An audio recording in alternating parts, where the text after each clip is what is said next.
Welcome back. This is Brian G, the VOG. I'm in the cockpit of Valkyrie, our 2023 Rivian R1T quad motor.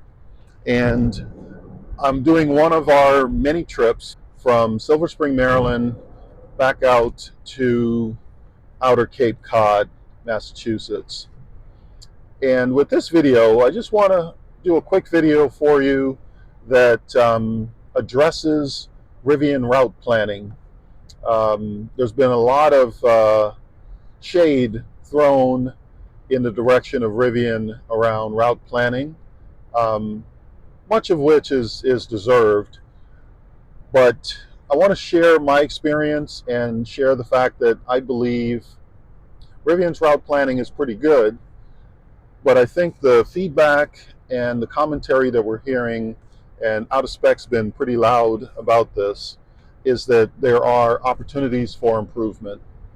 And let's see if we can show you what the experience is like.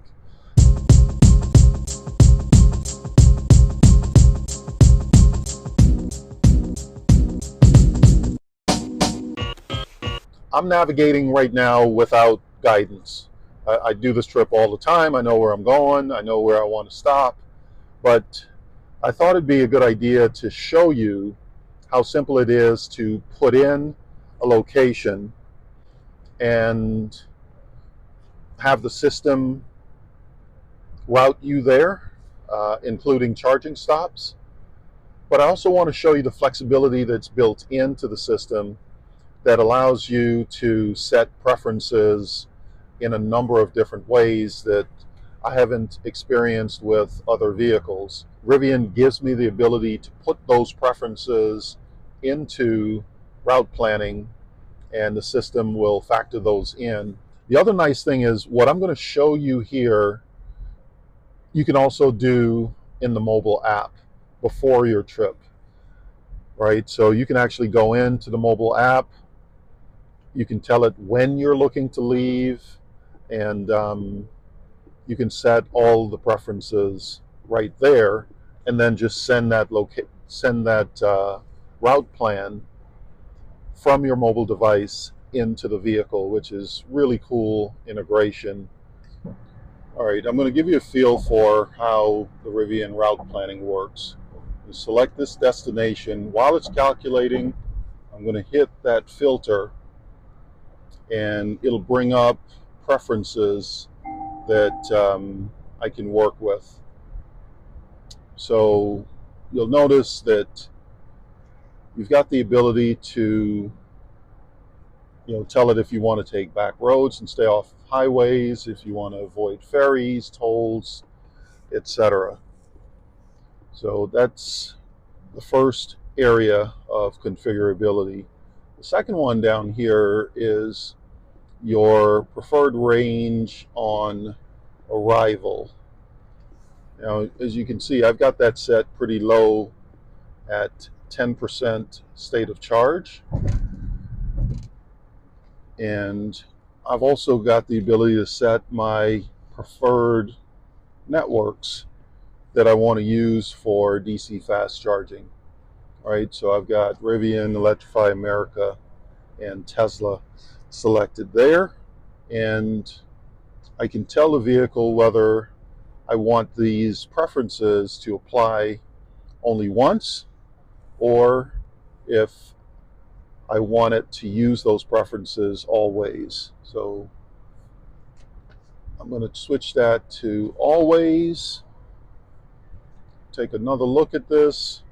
One of the things that I would love to see, and I thought we had it in here, is the ability to set a specific state of charge that I want to arrive at a charger at, and then be able to set a preferred state of charge that I want to arrive at my destination at, because I may want to treat those two things differently. And this currently, at least from this view, does not allow me to have that flexibility. So again, I'm going to hit use always. It's got 2 charging stops indicated here. And as you can see, one of them is Tesla in Edison, New Jersey. The other one is Electrify America. Now, what I'm not particularly feeling here is the fact that the Tesla one is only 14 minutes and it's asking me to stay almost an hour at that Stratford, Connecticut location. I don't particularly like the way that that is set up. And if you look at the map here, you can see those 2 charging locations indicated in the black text there. Now, you can also see where we've got a number of Rivian Adventure Network sites, including one that's on my route there in Rhode Island. So I think I would prefer to do this in a different way. But for now, let me take a look at where they're sending me. Right, when I click on that Tesla location, right, I get the details. I can also make that a favorite by starring it there. I can also give Rivian feedback on that particular charging site. Now, additionally, we've got the Rivian charging score, which gives you a sense of the average kilowatt output that other Rivian drivers who have used that charging location have seen, right? And they're using that to build a charging score for that location. It gives you a sense of how many chargers there are, and there's also availability information there. The other thing that I like here is in site detail. It allows you to see what the prices are for that location. Now, if you're ever not sure if it's routing you to a Magic Dock location, you can click on that and it'll show you that that location has both CCS and NACS chargers. So a lot of great information in here.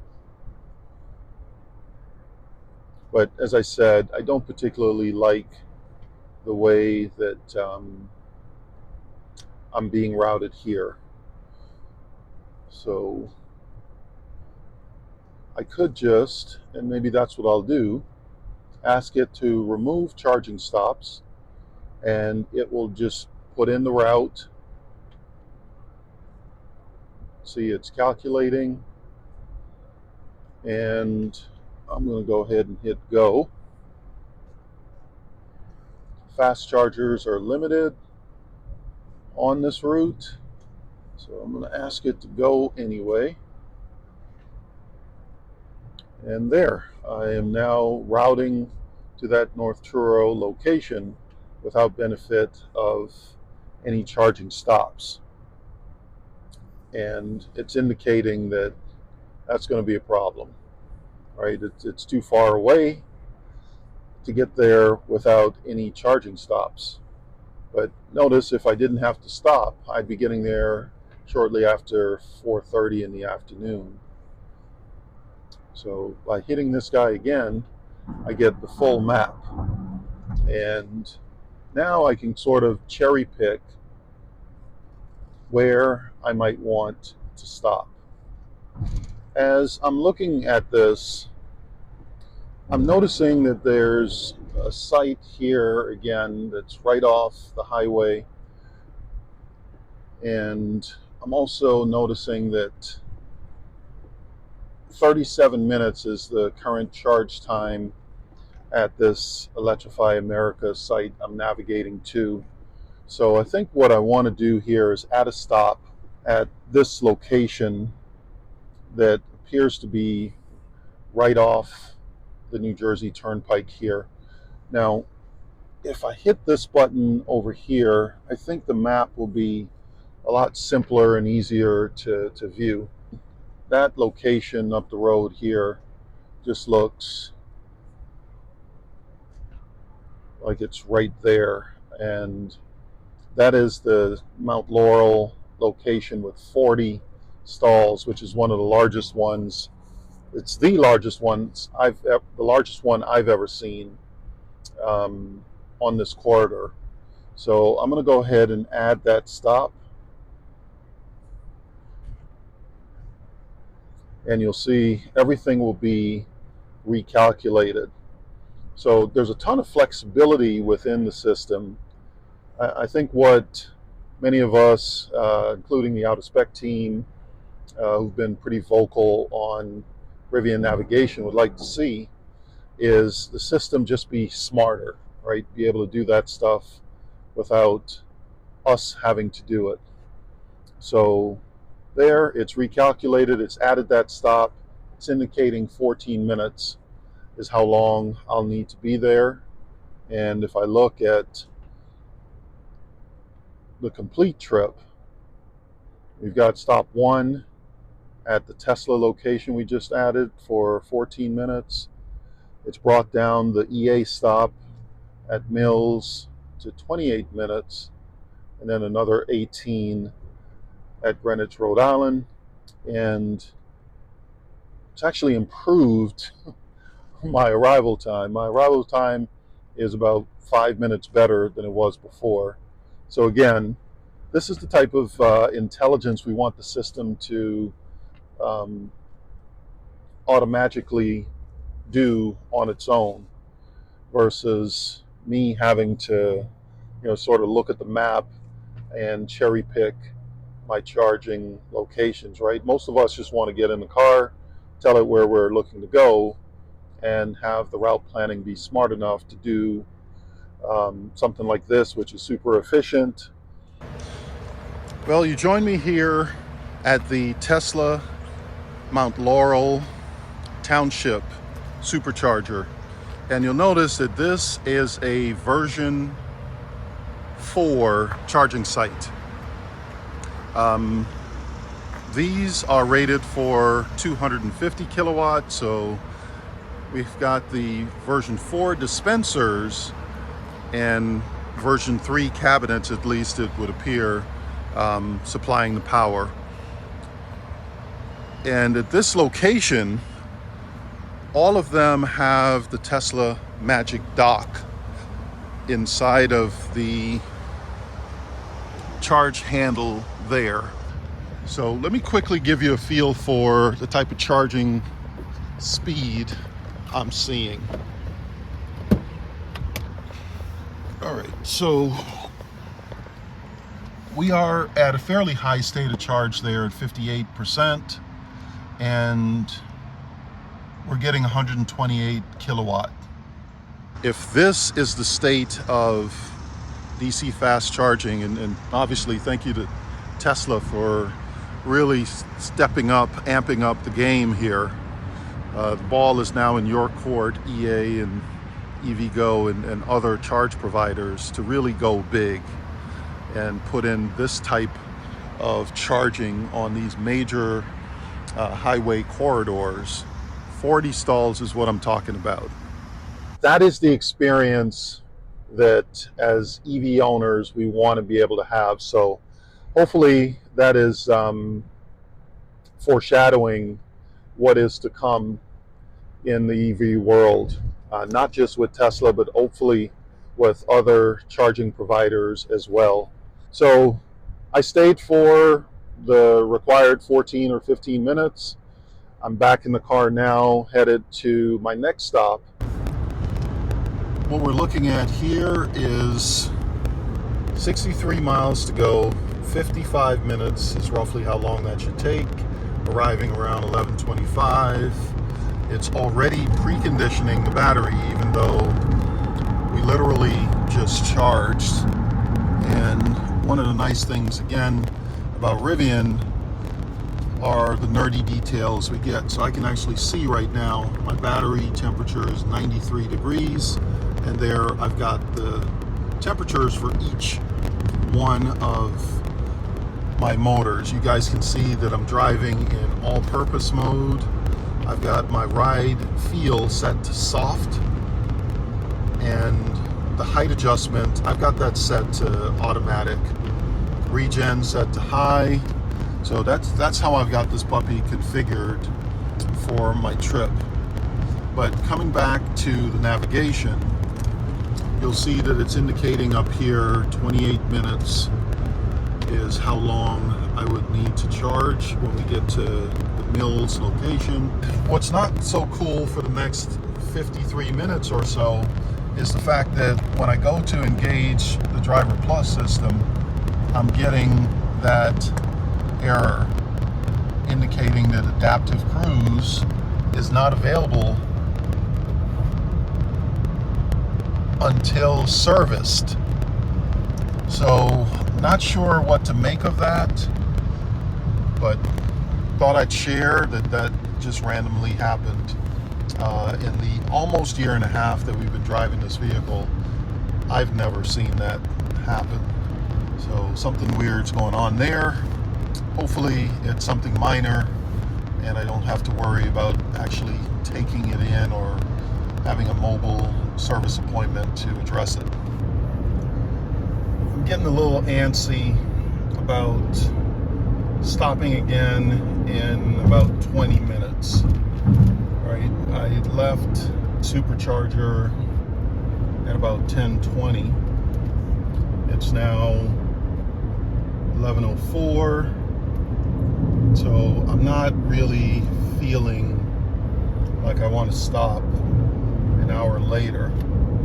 So I was looking a little further out. This guy looks to be just right off the highway. So what is that? Electrify America, Stratford Square. So I think I want to do that. So let me go ahead and add it.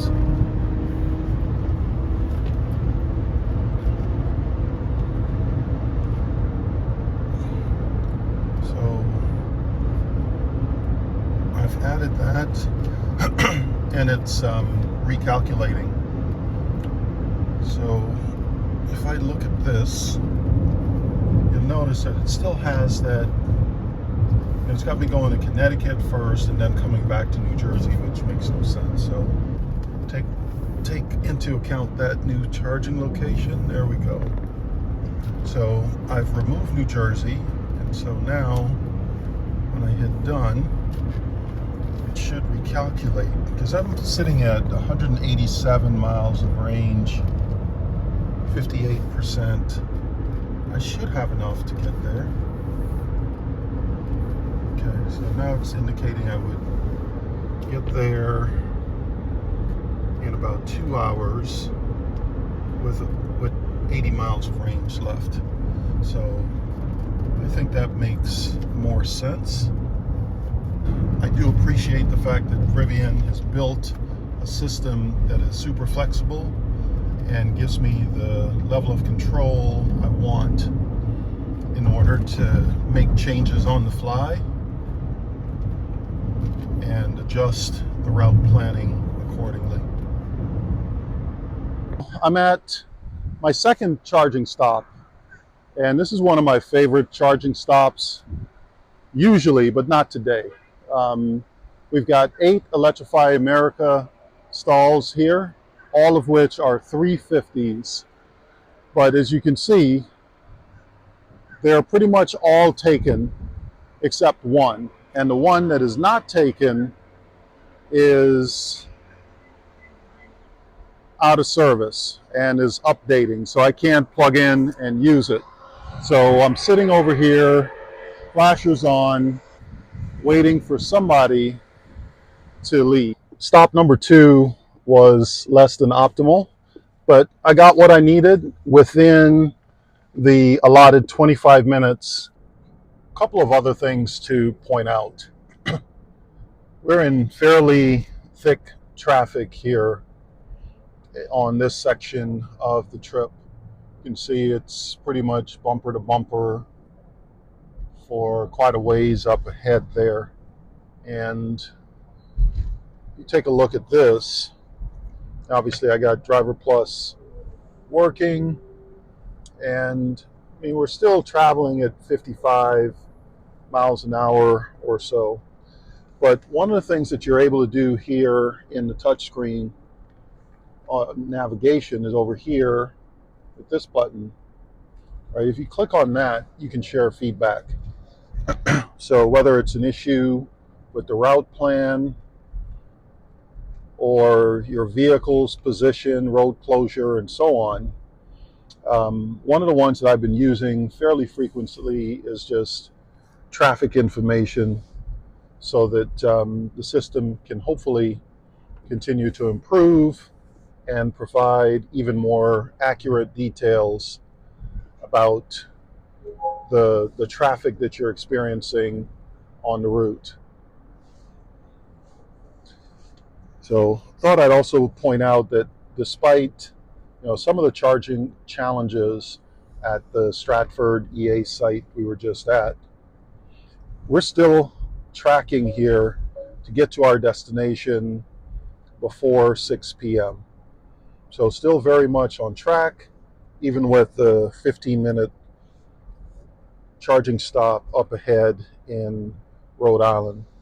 Now, another thing I want to point out here that I like about the way Rivian's handling their business from a software standpoint, and I think I got to zoom out a little bit for this one, right? I'm in Driver Plus. Driver Plus currently does not do automatic lane changes, but if you do a legal lane change, it will auto re-engage. So for example, right now, I'm going to put on my turn signal and go ahead and move over. Now, once I'm recentered in the lane, it just automatically re-engages, and now it will come back up to speed. Now, I can use the right scroll button to adjust, and that might be harder to see, so let me zoom in. Right up ahead there, right, I can use the right scroll button to set the following distance. In my experience, Rivian is super conservative with this, right? By my estimation here, that Ford Explorer up ahead is a good 3.5 car lengths ahead, even though I've got this set to the lowest following distance. So that's obviously a safety precaution, so I'm okay with it. I don't have an issue with that. And it does narrow that gap some. If you're in stop and go traffic, it doesn't leave a huge space between you and the other vehicle. But we're traveling at 55, 56 right now. So that's one of the things that I don't necessarily love. Now, getting back to the lane change, if I don't perform a legal lane change, meaning I don't put on my turn signal, right? So as we're traveling here, if I just go ahead and change lanes without putting on my turn signal, first of all, that dinging and my steering wheel vibrating is the lane departure warning. And you'll notice I am now just in adaptive cruise. It did not re-engage Driver Plus with auto steer, and that's because I didn't perform a legal lane change. So by doing that, it just throws me out of Driver Plus. It does leave the adaptive cruise on, but there's no auto steer.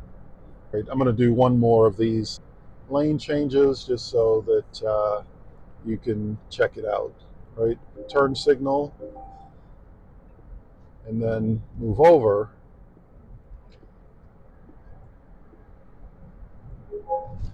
It re-engages and it automatically turns off the turn signal. So love the way that works. Okay, wrapping up our third charging stop by design. We could do this trip in 1 or 2 stops. I like to break it up, stretch my legs, and so on. This is at a Rivian Adventure Network site where I've got a little bit of a twin over here, and he was actually coming from Cape Cod, and he also hasn't removed the aero covers on his 21-inch wheels. But great experience charging at Rivian, great experience charging at Tesla at the version 4. So I'm ready to unplug. Electrify America was not so great, but not bad. So there you go. I ended up staying maybe 5 minutes longer than I needed to. Well, I just pulled in and it is 5:57. So the navigation system was exactly right in terms of predicting my arrival time. That's despite adding 1 additional stop. The original route guidance was for 2 stops. I added a third with the splash and dash at the V4 supercharger in Mount Laurel. Rivian navigation and route planning is not nearly as bad as some would have you believe. I think I did a decent job of showing you some of that. So thanks for joining me here on this trip. It was 8.5 hours of driving time and a little bit less than 1 hour of total charging time, with a couple of 15-minute stops and 1 stop of about 25 minutes. So there are the nerdy details. I really appreciate you joining me for this video and this trip. Please like, subscribe, and I look forward to seeing you on the next one.